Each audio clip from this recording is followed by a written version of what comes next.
exalumno de la Facultad de Derecho de la Universidad de Nariño, y del doctor Diego López, quien ya está en la ciudad, pero todavía no arriba al evento.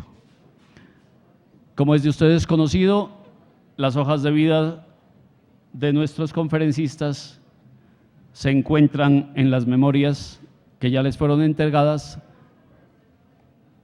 Rogamos su amable atención, por favor, en la medida de lo posible, haciendo el mayor silencio, por favor, en la parte de arriba, para poder dar inicio al evento.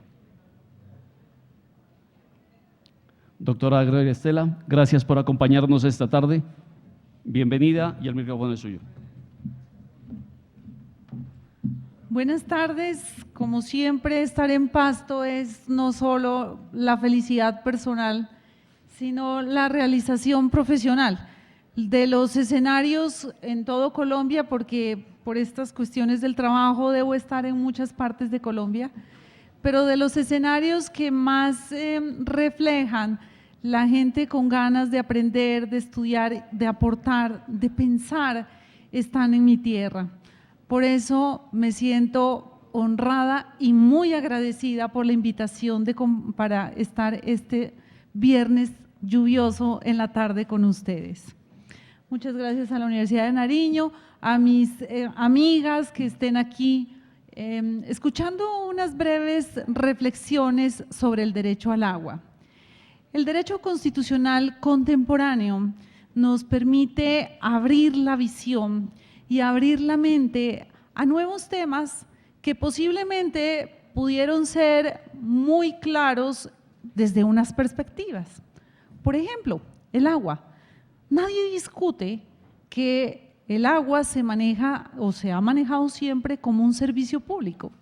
Es clarísimo que es uno de los servicios públicos que está asociado directamente a una de las necesidades vitales del ser humano.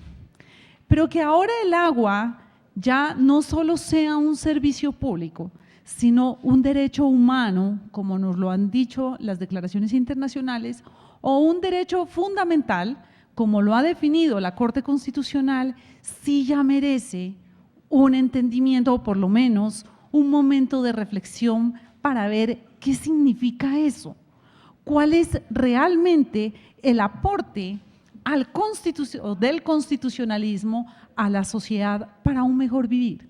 Eso es lo que busca el derecho constitucional, es tener siempre las condiciones de dignidad para ser desarrolladas y realmente eficaces en una sociedad que se, por lo menos, presume democrática como la que tenemos. Ese es el motivo de mi charla esta tarde, reflexionar un poco sobre el derecho al agua, reflexionar con una visión también de derecho comparado. Debo contarles que hace 15 días estuve en el Congreso Mundial del Agua.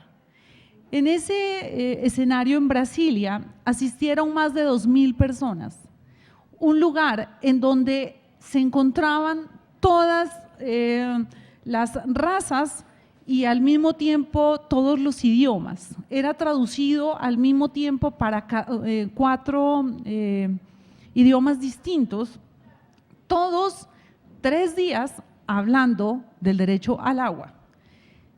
Nos organizaron con algunos enfoques, entonces quienes trabajamos en sede judicial, jueces y magistrados, estábamos en un escenario de más de 300 jueces y fiscales hablando sobre cómo debe impulsarse y qué implicaciones tiene en la decisión judicial el derecho al agua. Voy a compartir con ustedes algunos de los principios que en esa declaración de jueces y magistrados en Brasilia se quiere impulsar a través de las decisiones judiciales del derecho al agua. Ya comentado con ustedes el objetivo de la charla esta tarde sobre el derecho al agua, yo quiero comentarles cómo se ha manejado el asunto en la jurisprudencia de la Corte Constitucional. Ustedes bien saben que desde el principio el servicio público del agua, un clarísimo enfoque en el 366 de la Constitución, nos dice que el Estado tiene una responsabilidad primaria que es la de suplir las necesidades básicas insatisfechas, y el propio constituyente del 91 tuvo claro que una de las necesidades que debemos suplir es la necesidad de acueducto, alcantarillado y saneamiento básico, dice la Constitución. Por eso, en la primera etapa de la jurisprudencia se maneja un concepto solamente de servicio público, y a medida que va pasando el tiempo en la jurisprudencia, se empieza a desarrollar el concepto de derecho, pero derecho colectivo. Hay una sentencia que ustedes conocen perfectamente, que fue posiblemente una de las más novedosas en términos de jurisprudencia y de las primeras, pero obviamente obedece a la cabeza ilustre de Ciro Angarita, quien en el año 92 ya dijo que por decisión de un juez de tutela era exigible el derecho a tener un servicio público al agua en condiciones de dignidad. Él ordenó que el acueducto de Cartagena se adecúe y se realicen algunas obras para dar efectivamente el servicio público en condiciones de potabilidad. Esa, sin embargo, que es una sentencia novedosa, pero fue por un gran tiempo la única. Era el caso extraño que muchos, incluso escenarios académicos, criticaban esa labor del juez constitucional frente a la eficacia de algo que se denominaba un mínimo de condiciones para vivir con agua potable. Por una etapa grande, les comentaba, el juez de tutela no se ocupó, no le preocupó el tema del servicio público del agua, porque pues obviamente todos lo sabemos que solamente se puede proteger por vía de tutela lo que se encuentra, lo que se define como un derecho fundamental.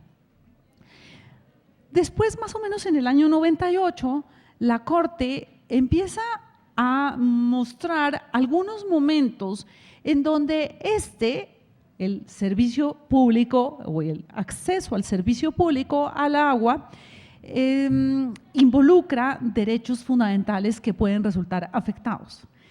Dice entonces que si bien el derecho al servicio público es un derecho colectivo, puede encontrarse en ciertos momentos en conexidad con derechos fundamentales que sí son exigibles por vía de tutela. Por eso ya empezamos a ver por lo menos unos acercamientos a que consumir agua potable es un derecho, pero entendido como un derecho con una relación inescindible con otros que sí tienen la naturaleza de fundamental. Solamente hasta el año 2003, y indudablemente marcado por la observación 15 del año 2002, en la que se define el agua como un recurso natural limitado y como un bien público fundamental para la vida, al mismo tiempo un derecho humano. Solamente después de procesar esa observación 15 del 2002, y diríamos más o menos a partir de la sentencia T410 del 2003, la Corte Constitucional entiende que hay una esfera, hay un núcleo del derecho al agua potable que puede protegerse por vía de tutela al encontrarse su naturaleza de derecho fundamental per se. Ya no se considera un derecho fundamental por conexidad, sino que es un derecho fundamental per se que puede ser exigible por vía de tutela. Una sentencia muy interesante esta, la T1104 del 2005, la T381 del 2009, por ejemplo, empiezan a mostrar cómo hay algunas facetas de este derecho que puede ser exigible incluso sin tener en cuenta la viabilidad presupuestal, porque hay mínimos que deben protegerse y deben ser justiciables de manera inmediata. Empieza la Corte entonces a mostrar cómo el derecho al consumo humano del agua potable es un contenido protegido constitucionalmente por el juez constitucional en sede de tutela. Ahí la Corte entonces se empieza a acercar al derecho fundamental autónomo al agua desde un problema primero de la contaminación, por ejemplo. Sentencia T-394 del 2015 nos muestran cómo el agua contaminada pues efectivamente afecta no solo las condiciones de vida digna de una persona, el derecho a la salud, sino el propio derecho fundamental al agua. Los temas de no accesibilidad económica al agua empiezan a jugar un rol importante y a tener núcleos esenciales de protección por vía de tutela. Personas que se encuentran en una situación económica crítica y no pueden pagar el agua y por eso las empresas de servicios públicos les suspenden la prestación del servicio. La Corte dice, una persona aún en situación económica crítica que no puede pagar el servicio al agua debe tener unos mínimos de agua que son protegibles por vía de tutela y de manera directa. Hay entonces un derecho al mínimo de agua con independencia de la capacidad de pago del usuario, dice la jurisprudencia de la Corte. También se empieza a buscar núcleos de protección del derecho al agua a partir de la accesibilidad o mejor, de la no accesibilidad al servicio público.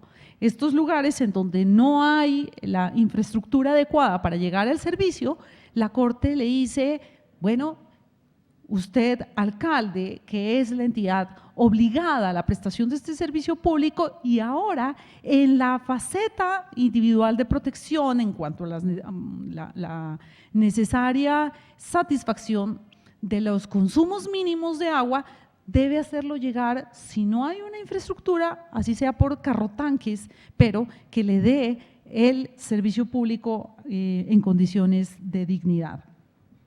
También la Corte empieza a desarrollar jurisprudencia en personas que tienen situaciones de debilidad manifiesta, como por ejemplo las personas y las comunidades indígenas que se encuentran en lugares alejados. La T-143 del 2010 se refiere a la obligación del Estado de hacer disponible el servicio público al agua y en consecuencia el derecho fundamental al agua potable, aún en las zonas rurales.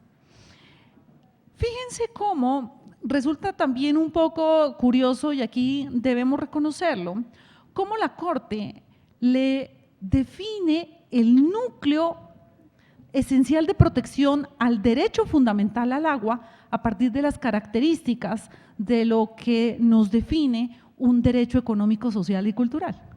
Un derecho económico, social y cultural en toda la doctrina, los pactos internacionales, se define por los principios de accesibilidad, asequibilidad y en general algunos que están diseñados para, de acuerdo incluso a los tratados internacionales de los DESC, para ser desarrollados en forma progresiva.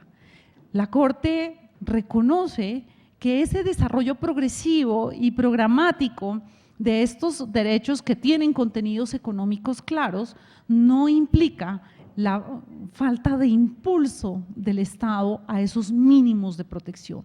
Es ahí donde la Corte, a pesar de que reconoce que son derechos que tienen un perfil muy asociado a la prestación económica del Estado, tienen unas mínimas condiciones de vida que deben ser garantizadas y protegidas constitucionalmente.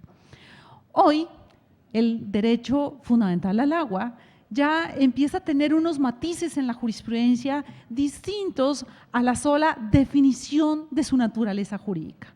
Fíjense que hasta este momento estamos hablando de cuál es la naturaleza jurídica del derecho al agua. Si es un derecho fundamental, lo protegemos por tutela. Si es un derecho colectivo, lo protegemos por vía de la acción popular. Si es un servicio público, pues tenemos que ver si la ley le ha exigido o no esa condición o un determinado prestación específica al prestador para ver si lo podemos hacer exigible.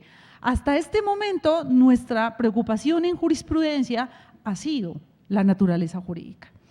Sin embargo, en este momento, la jurisprudencia de la Corte también ha respondido a unos llamados masivos de la participación ciudadana. ¿Recuerdan ustedes que en el año 2009 se promovió un referendo en favor del agua, en donde se buscaba que se defina el derecho fundamental al agua, pero al definir el derecho fundamental al agua, se otorgue una protección estatal en vía de derecho subjetivo, que eso es una de las condiciones importantes de los derechos fundamentales. En ese referendo del agua, que tuvo 2 millones de firmas para propuesta para ser convocado, se proponía el suministro a un mínimo vital del agua en forma gratuita. También se señalaba la importancia de la protección especial de los ecosistemas esenciales para el ciclo hídrico, la gestión pública y comunitaria de los servicios públicos y en especial del servicio público de acueducto y alcantarillado. Fíjense cómo en el 2009 estas corrientes de participación terminaban reclamando asuntos que en vía política no han podido ser concretados, pero que en vía de la jurisprudencia constitucional se ha avanzado en esa misma línea que los 2 millones de personas que firmaron esta convocatoria al referendo al agua querían, que es el reconocimiento de su condición de derecho fundamental, esa obligación estatal del suministro de un mínimo vital gratuito, la protección de los ecosistemas esenciales para el ciclo hídrico. Fíjense que hace relativamente poco, todavía de hecho está en un debate, ayer estuvimos en una audiencia pública, ayer en la Corte Constitucional hablando precisamente de la minería en las zonas y en los municipios del país. La Corte, de manera expresa, con fuerza de cosa juzgada constitucional, dijo que era inconstitucional permitir la minería y la extracción de hidrocarburos en páramos. Y la ratio de esa decisión fue sencillamente el establecer que los páramos son la fuente hídrica por esencia en un estado como el nuestro. En esa sentencia, en la 035 del 2015, la Corte hizo un estudio en el que nos muestra que el 70% del agua en Colombia deriva de las zonas de páramos. Por eso dice, el recurso hídrico debe tener una protección constitucional. Y es entonces una intromisión absolutamente desproporcionada la autorización de la minería o los hidrocarburos en zonas de páramo. Exactamente una de las propuestas que nos habían presentado en esta referendo al agua del 2009. Pues en esa línea, señores doctores, doctoras, señoras, me vi yo en Brasilia hace 15 días que les contaba, exactamente en la línea en que la Corte Constitucional ha avanzado, lo piden hoy los promotores de grupos de opinión, de grupos de pensamiento a nivel mundial. En este Congreso Mundial del Agua que les comentaba, en donde efectivamente se presentó una declaración de principios de los jueces sobre la justicia del agua, sorprendentemente, doctores, allá están firmando los jueces y fiscales unas declaraciones para poder impulsarse hacia el futuro, y cuando yo confronté estos principios con la jurisprudencia de la Corte, salvo uno, todos los demás principios están siendo aplicados ya en casos concretos por la jurisprudencia de la Corte Constitucional.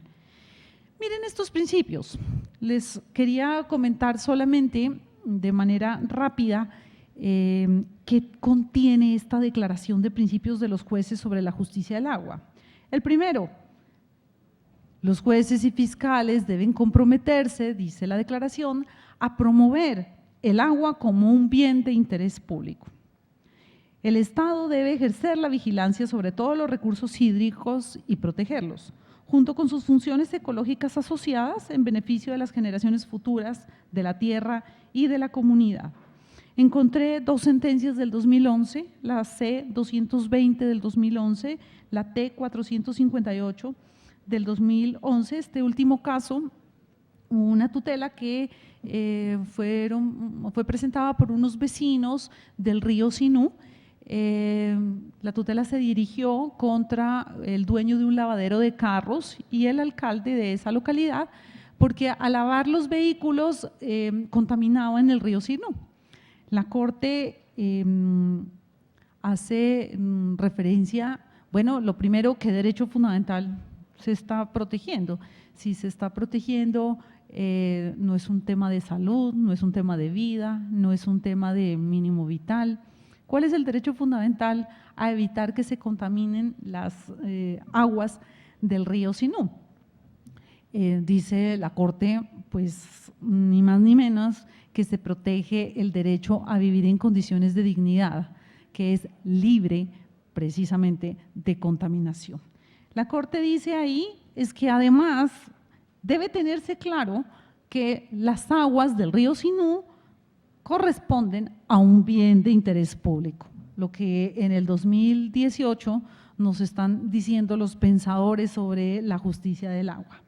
El segundo de los principios de Brasilia que les comento es el uso de la tierra, la función ecológica de la propiedad y la justicia al agua de esta manera. Debido a la estrecha relación con la tierra y el agua, sus funciones ecológicas, toda persona con derecho o interés en utilizar los recursos hídricos o la tierra tiene el deber de mantener sus funciones ecológicas y la integridad de los mismos y de los mismos ecosistemas relacionados. Muchas sentencias para trabajar lo mismo. Como el tiempo va corriendo, quiero comentarles o leerles los demás principios. El principio según el cual debe respetarse los derechos de los indígenas en su relación con las fuentes del agua y sus ecosistemas. Específicamente, hacen referencia al deber de escuchar a los indígenas cuando se afecten sus recursos hídricos. Ya sabemos aquí todo el impacto que ha tenido la consulta previa en proyectos y programas de desarrollo cuando tocan fuentes hídricas. La justicia del agua y el principio de prevención, dice el principio cuarto de Brasilia. La prevención del daño a los recursos hídricos y a los ecosistemas debe ser una prioridad respecto del remedio. Sentencias que han desarrollado este principio, muchas, por ejemplo, la T-240 del 2014 específicamente habló de los principios de precaución y prevención ambiental. El quinto principio de Brasilia, la justicia del agua y el de precaución. Justicia del agua y principio de precaución. El principio de precaución debe ser aplicado a la resolución de disputas relacionadas al agua para que, a pesar de la incertidumbre o complejidad científica respecto a la existencia de riesgos de gravedad o daños irreversibles al agua, prevalezca la salud humana o el medio ambiente. El indubio pro agua, otro de los principios que la Corte en interpretación constitucional ha utilizado, siempre prefiera la protección al agua. En caso de duda, protéjala. El principio de quien contamina paga. La Corte tiene una sentencia muy interesante, la C-449 del 2015, en el que estudió precisamente la constitucionalidad de una contribución adicional a las empresas que producen un impacto frente al agua. La Corte declaró la exequibilidad de esa contribución, señalando el deber que tiene el Estado de exigir que quien contamina debe contribuir en mayor medida a financiar las medidas para limpiar el agua. La justicia del agua y la buena gobernanza del agua como un bien, dice el 8º principio de Brasilia, el 9º, la justicia del agua e integración ambiental, y el 10º principio está asociado con la justicia procesal del agua.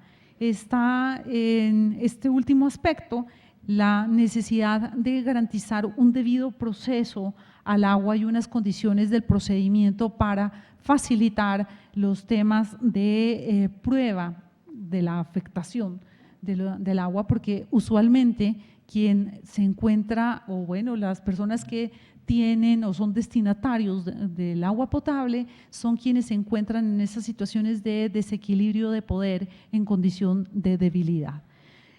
Estos principios terminan mostrándonos que el derecho constitucional se empieza a percibir desde una perspectiva mucho menos cuadriculada en términos de categorías. La categoría del derecho al agua como un derecho fundamental o como un derecho colectivo o como un derecho o como un servicio público propiamente dicha, pues empiezan a ceder frente a realidades de protección constitucional que no puede desatender el intérprete.